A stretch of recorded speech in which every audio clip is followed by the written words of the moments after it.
Control oil, control country. Pernyataan yang sangat dalam dari seorang Henry Kissinger karena diartikan penantang hegemoni Amerika bagi yang tidak taat pada perintah mereka tersebut. Negara Suriah, Libya, Irak, Afghanistan, semua luluh lantak bukan atas nama demokrasi, tetapi atas nama hegemoni kendali minyak. Lalu ada pernyataan satu lagi sehubungan dengan Kentucky dan Okinawa. Control gold, you control the world. Gold untuk underlying percetakan uang adalah sebuah keharusan. Namun dunia saat ini dikendalikan oleh dolar tanpa underlying emas sebagai jaminan. Sejak Agustus 1971, Amerika melepas diri dari emas, lalu banyak kejadian seperti subprime mortgage di tahun 2008 membayangi dolar, bahwa tanpa underlying currency dolar ringkih. Peristiwa 2008 krisis keuangan karena permainan yang tidak berbasis jaminan tersebut, Amerika rugi 19 triliun dolar atau sama dengan biaya 5 perang besar yang Amerika biayai dalam 40 tahun terakhir. Tapi untungnya dia bisa printing money. Akhirnya 19 triliun dolar tadi di print lagi maninya. Biaya Amerika sebagai negara pendominasi itu besar sekali. Biaya perang dan biaya kerugian bermain keuangan tanpa dasar underlying juga merugikan. Dan ini akan diubah dengan strategi oleh Kentucky. Jadi, apakah mungkin akan masuk ke emas lagi? Kita lanjut. Yang jelas, mereka saat ini suka-suka printing money-nya. Kita lompat sebentar tentang world domination. Sebagaimana kita ketahui ada 5 cara untuk mendominasi dunia. Dan sebagian besar masih didominasi dikendalikan oleh Amerika. 3 sudah kita buka, yaitu currency domination, trade domination, military domination. Sisanya kita tidak terangkan yang 2 lagi, hanya buat mereka yang butuh. Saya yakin gak banyak kok orang yang butuh beginian. Ini ilmu apaan sih, abal-abal gitu ya. Baik, dari currency domination dan military domination, Amerika yang menang. Tapi trade domination, Tiongkok yang menang. Kita lanjut. Dari 3 hal tersebut, Cina mengambil 1, sekali lagi, yaitu trade domination. Yang 2 lagi, ini peluang bagi Indonesia. Sekali lagi, tapi bagi yang ngerti ngelola negara, wes tak simpen wae lah. Orang banyak yang gak peduli untuk Indonesia menjadi berpeluang besar mendominasi yang 2 tadi. Indonesia malah lebih jatuh cinta sama Cina atau sama Amerika. Wes biarin.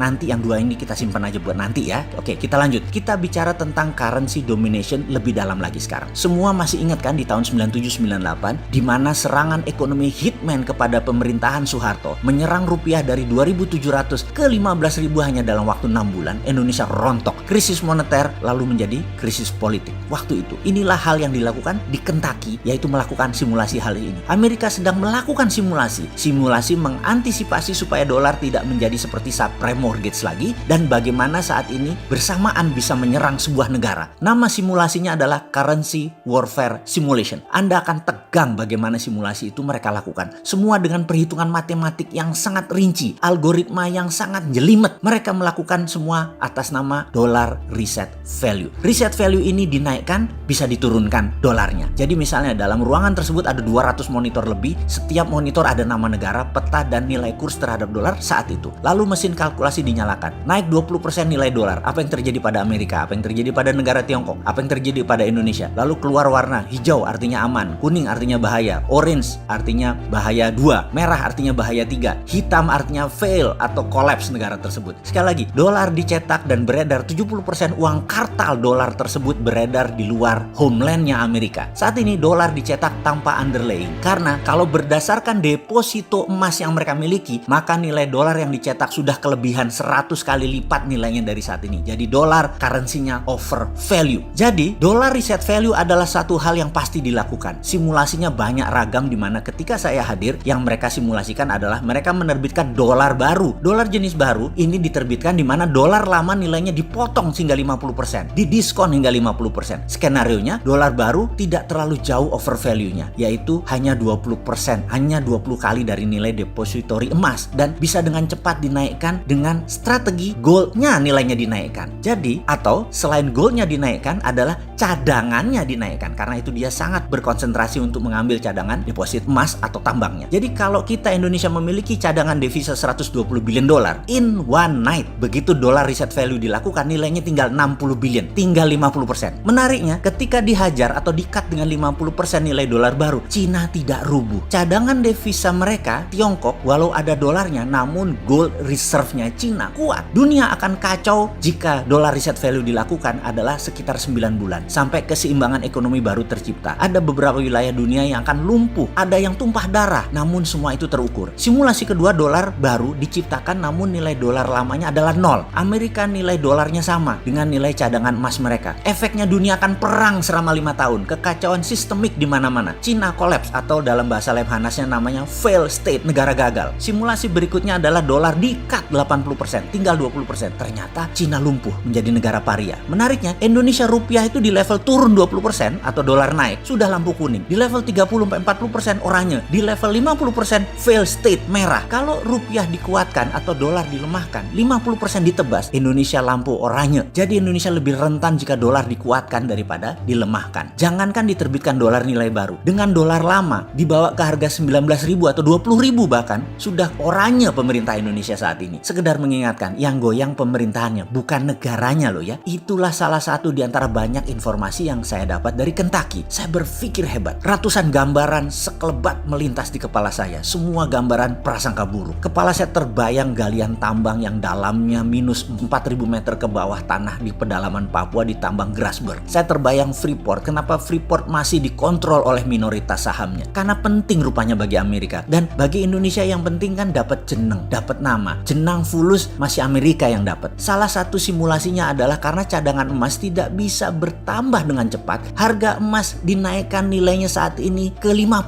kali atau maksimum 20 kali dari nilai sekarang agar underlying jaminan gold depository menjadi batas aman. Ini semua kita tahu bahwa dolar sudah lepas ikatannya dengan emas. Dolar kalau mau cetak ya cetak aja. Tapi Amerika tahu dolar tidak punya pondasi. Amerika saat ini mendapatkan tantangan dalam currency domination. Karena itu mereka mulai berpikir emas lagi. Itulah Tiongkok, negara komunis. Di sisi lain, Tiongkok negara komunis yang ingin menjadi negara superpower dengan menantang Amerika. Tiongkok punya strategi. Tiongkok akan melakukan terhadap Amerika yang namanya strategi Cold War. Serangan terhadap dolar dengan transaksi di banyak negara bilateral menerima yuan Cina. Penguasa Amerika dalam petrol dan dolar yang disebut juga petrodolar diancam oleh Tiongkok. Trump terjepit waktunya. Pentagon belum di tangan Trump. Covid masih merajalela di Amerika. Mungkin cara terbaik pertama bukan dolar reset value, tapi naikkan cadangan emas Amerika. US Bullion Depository di Kentucky dan Okinawa harus naik. Sebentar. Okinawa Bullion Depository itu bukannya materialnya koper konsentrat Freeport ya? Cadangan Grasberg yang 20 tahun ke depan masih 3.000 ton itu emasnya. Kenapa kita nggak minta bagi hasil emasnya ya? Kok malah koper tembaganya ya? Konsentrat lagi. Ya,